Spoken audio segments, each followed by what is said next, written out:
April 28, 1945. Camp Lucky Strike, northern France. The mud was the color of old blood. Anneliese Vos felt at first not the mud beneath her boots, but the tearing sensation in her abdomen that had been building for 3 days. Around her, 42 other women in stained Wehrmacht auxiliary uniforms descended from canvas-covered trucks into the processing yard. Their faces were hollow. Their eyes searched for the violence they'd been promised. Death is better than surrender, that's what the instructors had drilled into them. So when warm blood began running down Anneliese's inner thigh, darkening her gray dress at the hem, she knew her time had come. If you're fascinated by the untold human stories of World War II, the moments that shattered beliefs and changed lives forever, hit that like button and subscribe. Drop a comment telling us where you're watching from. And let's keep these forgotten voices alive together, because what you're about to hear isn't just about prisoners and captors. It's about the weapon that proved more devastating than any bomb. Anneliese whispered 5 words before her legs folded. "I'm bleeding through my dress." She collapsed forward. Her body hit the mud with a wet, heavy sound that silenced every voice in the yard. The other women screamed. Some scattered, certain the massacre had begun. Waltraud Kirchner, still wearing her party pin hidden in her pocket, grabbed 2 younger women and pulled them backward. Her face twisted with fury and terror. "They've shot her," someone shrieked in German. "It's starting." But no shots had been fired. 2 American medics sprinted across the yard, white armbands marked with red crosses catching the gray April light. Behind them came a stretcher. A medical officer, Captain Vernon Hawley, his name stitched on his jacket, dropped his clipboard and ran. They weren't holding rifles. They were carrying medical bags. And in that moment, watching enemy soldiers kneel in the mud to save a dying German woman, everything these 43 prisoners believed about the world began to crack. What happened in the next 72 hours didn't just save Anneliese's life, it destroyed an entire ideology. They had expected torture. They received penicillin. They had expected starvation. They got steak, white bread, and fresh oranges. They had expected monsters. They found something far more dangerous than cruelty. They found mercy. And that mercy would prove to be the most powerful weapon America ever deployed. 3 weeks earlier, these women had been soldiers of a different kind. Not warriors with rifles, but the machinery behind the Wehrmacht radio operators, telephone girls, nurses, clerks. They kept the German war machine running while it ground itself to dust. Anneliese had joined the Nachrichtenfällen in 1942. Fresh from university in Cologne, fluent in French and English, the recruiter promised meaningful work. Help your nation in its hour of need. So she learned to operate radio equipment, decode messages, relay orders across static-filled channels. She believed she was serving something greater than herself. Trude Fassbender had no choice. At 17, she received her conscription notice. Report to the Stabshelferin Training Center in Munich. Learn to type 60 words per minute. File reports. Answer telephones. She had wanted to be a teacher. Instead, she became a clerk, counting ammunition crates and typing casualty lists. Alfred Lindemann volunteered in 1940 when Germany still seemed unstoppable. She was a trained nurse. Wounded soldiers needed care. For 5 years she worked in field hospitals, first France, then Poland, then the nightmare of the Eastern Front. She had held boys as they died, whispering lies about how their wounds weren't fatal. She knew exactly what war was. By April 1945, they all knew the Reich was finished. The Americans had crossed the Rhine. The Soviets were in Berlin. Communication networks went dead. Orders stopped coming. They were captured on April 18th during the chaotic American advance through northern France. Their signals company had been retreating eastward when American armored columns cut them off. The male soldiers surrendered immediately. The officers fled. The women were left standing in a farmyard with their hands raised, terrified. An American lieutenant walked through their ranks, young, sunburned, shouting something nobody understood. Eventually, a German-speaking sergeant translated, "You're prisoners of war. You'll be processed and transported to a holding facility. Follow orders, and you won't be harmed." The words meant nothing. During training, the instructors had been explicit. If you are captured by the Americans, they will violate you. They will torture you. They simply hide it better than the Bolsheviks. The Americans are hypocrites. They speak of civilization while committing atrocities. Better to die fighting than surrender. The propaganda had filled every corner of their world. Newsreels showed American soldiers looting churches. Radio broadcasts described torture camps where prisoners starved. One poster plastered across barracks walls showed a brutish American GI towering over a terrified German woman. The caption read, "This is what surrender looks like." So when the trucks came, the women prepared for death. The journey west took 8 days. 43 women packed together on wooden benches in covered military trucks. The Americans gave them water twice daily and hard biscuits that were more food than some had seen in weeks. They stopped at night in guarded compounds. No one touched them. No one threatened them. This only deepened their fear. The cruelty would come later, they told themselves. The Americans were waiting until they reached the main camp. Then the real horror would begin. During the journey, they whispered in darkness. Waltraud, whose husband had died at Kursk, insisted they should resist. "If they try to dishonor us, we fight. We die with dignity."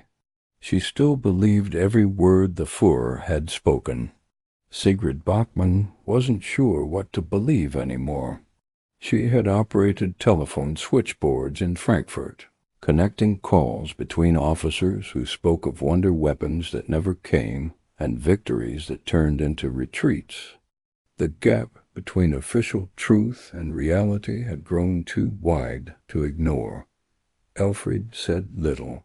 She had seen too much death to waste energy on speculation. Whatever came next would come. Trude prayed silently, clutching a small wooden cross her mother had given her. She was 19 years old. She had never kissed a boy, never lived alone, never made a real choice about her own life. Now she was a prisoner traveling toward an unknown fate in the hands of an enemy she'd been taught to fear more than death itself. Then Anneliese collapsed in the mud, and everything changed. The ambulance that took her away wasn't theater. The medics who cut away her dress weren't pretending. The doctor who knelt in the mud wasn't following some elaborate deception. They were trying to save her life. Why? The question hung over the remaining 42 women as American soldiers led them toward processing tents. If the enemy was truly evil, why save one bleeding German woman? If Americans were the savages they'd been warned about, why were there medical personnel instead of executioners? One answer was possible. Everything they'd been told was a lie. But if that was true, what else had been lies? The processing tent smelled like disinfectant and canvas. A woman in a Red Cross uniform sat behind a folding table with a typewriter. She spoke through a translator, a German-American corporal who looked almost as uncomfortable as the prisoners. Name, age, unit, assignment, where you were captured. The questions were simple, clinical, not accusatory. One by one, they answered. The woman typed without looking up, her fingers quick on the keys. No one was struck. No one was insulted. It was simply paperwork, boring, methodical, strangely normal. Then came medical examinations. This was where the women expected the nightmare to begin. But when they stepped through the canvas partition, they found female nurses, 4 of them. American women in crisp uniforms with Red Cross insignias.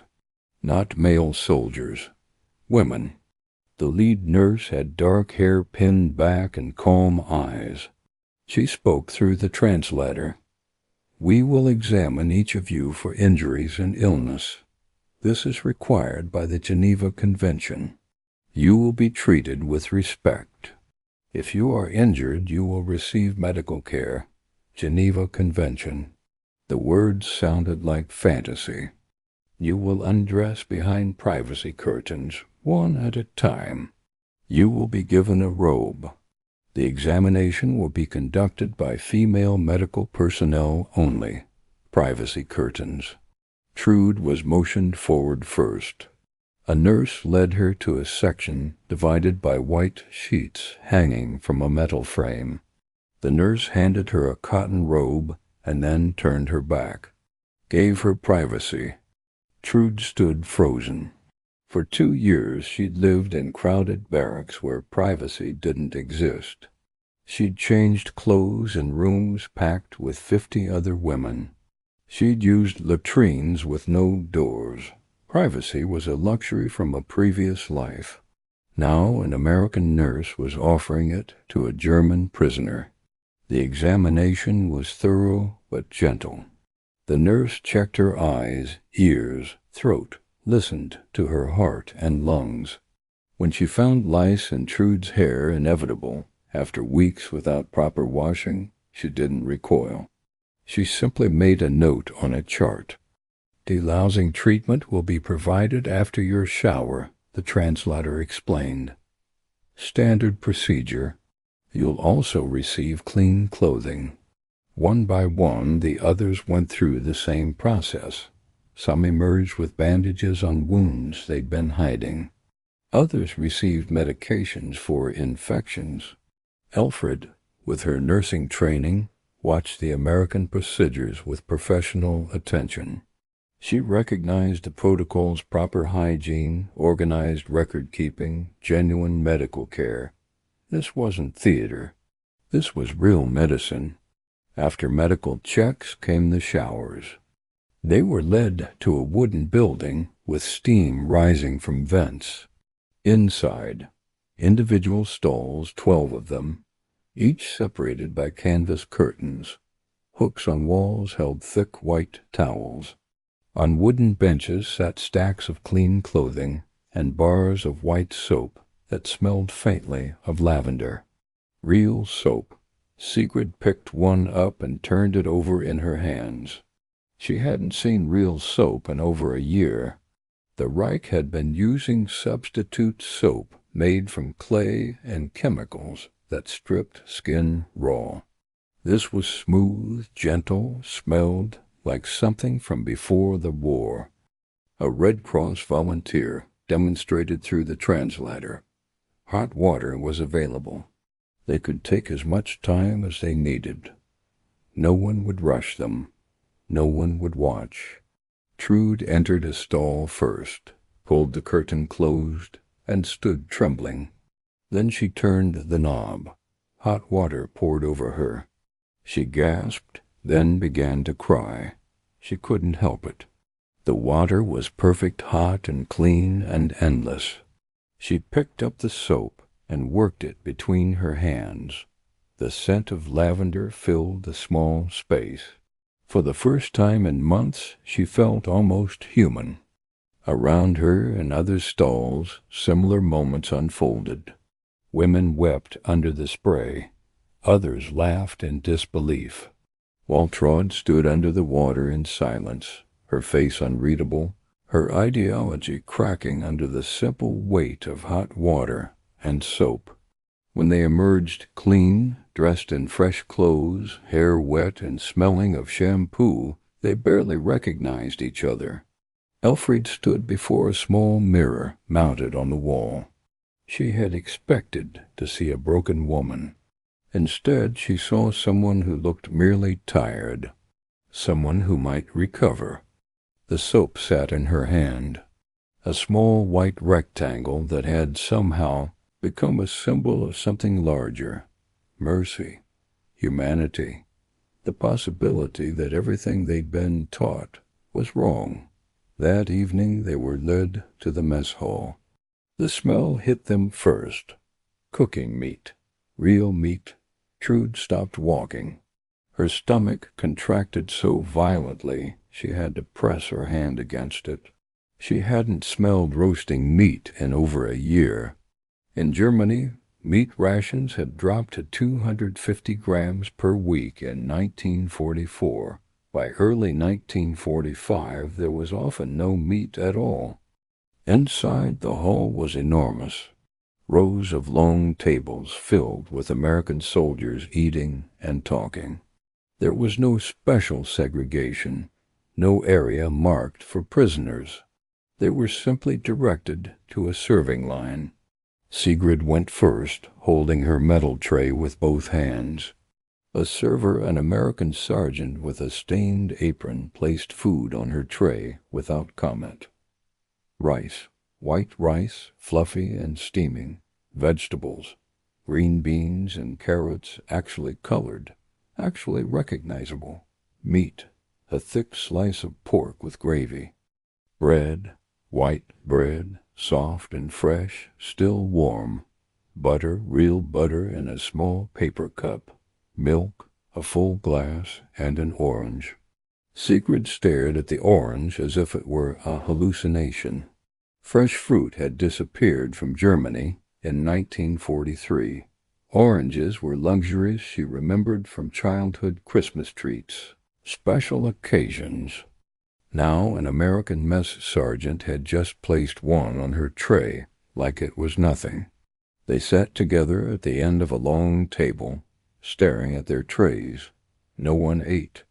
Waltraud spoke first, her voice low and bitter. "It's a trick. They're showing us abundance to break our spirits." But even as she said it, her eyes were locked on the meat. Elfriede picked up her fork. As a nurse, she'd learned to be practical. Starving herself to prove a point was idiocy. She cut a small piece of meat and placed it in her mouth. She chewed slowly, eyes closed. It was real, properly cooked, properly seasoned. Not mystery tins of preserved fat, not horse meat. This was pork, tender and rich. A single tear rolled down her cheek. That was all the permission the others needed. They began to eat slowly at first, then faster as their bodies remembered what real food meant. Some cried while eating. Others ate in focused silence. Trude managed 3 bites of rice before her shrunken stomach forced her to stop. The bread was hardest to accept. Sigrid held the slice in both hands, feeling its softness. In Berlin, bread rations had been cut to 750 grams per week in 1945, and that was black bread, dense and often moldy. This was white bread, soft, fresh, a kind that hadn't existed in Germany since before the war. She took a bite and nearly sobbed at the taste. Across the table, another woman whispered, "How can they have so much? We were told America was collapsing, that their economy was broken, that they were desperate and weak. But this..." She gestured at the half-eaten meal that was more food than she'd seen in weeks. "This isn't weakness. This is power. The observations settled over the table like a weight.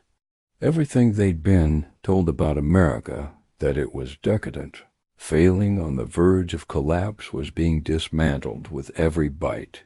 The propaganda had promised that Germany's discipline and sacrifice would overcome American softness. But Germany was starving in ruins, while America had so much food it could feed enemy prisoners like this. The orange became a symbol. Trude held hers in both hands, unable to peel it. The color alone was almost painful to look at bright, vivid orange in a world that had been gray for so long. She brought it to her nose and inhaled. The citrus scent exploded in her senses. Finally, she peeled it. Juice ran over her fingers. She separated one segment and placed it in her mouth. The sweetness was almost unbearable. After years of bland food, the intensity was shocking. Juice ran down her chin. She didn't care.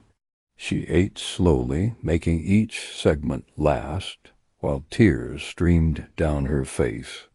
An American soldier at a nearby table noticed.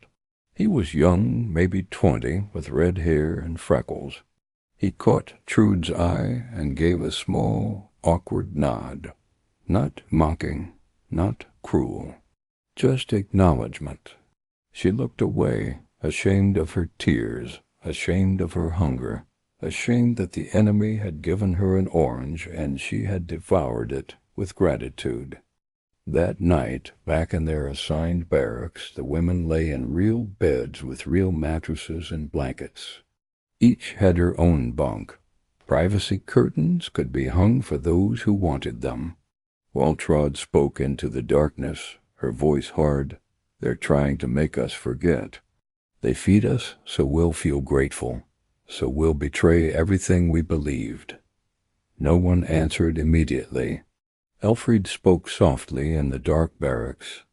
Perhaps the Americans were simply following their rules. The Geneva Convention required proper food. Maybe this was not strategy, but civilization. 42 German women lay in clean beds, stomachs fuller than in months, wrestling with a truth that did not fit propaganda. Mercy was harder than cruelty, because cruelty was familiar. Mercy forced them to see enemies as human. Morning brought routine. Light work, kitchens, laundry, infirmary, then came the shock of payment. Each woman received camp scrip, about $2 a week. Prisoners were paid because law still mattered. The canteen sold soap, chocolate, paper, stamps. Sigrid bought a chocolate bar and ate it slowly, stunned by sweetness. Trude wrote home, saying only that she was alive and treated according to international law. The library offered another rupture. Mrs. Opal Hennessy, a Red Cross volunteer, explained she helped because her son had died in the war and hatred would not bring him back. Grace, chosen freely, confused everything. Annalise returned from the hospital alive. Americans had given real penicillin surgery explanations and asked consent. Small kindnesses followed. A guard learning German, a scraped knee treated with concern. At night, faith in the Reich cracked. Letters from Germany spoke of hunger and ruins. Gratitude felt like guilt, yet refusing food saved no one. Repatriation came in January 1946. Fear outweighed joy. Before departure, Annalise thanked the camp commander for dignity shown to an enemy. He replied that mercy was a choice. Germany was rubble, yet the women rebuilt. They translated, taught, nursed, and told their children the truth. Enemies can choose humanity. The Reich fell on lies. What endured was the lesson,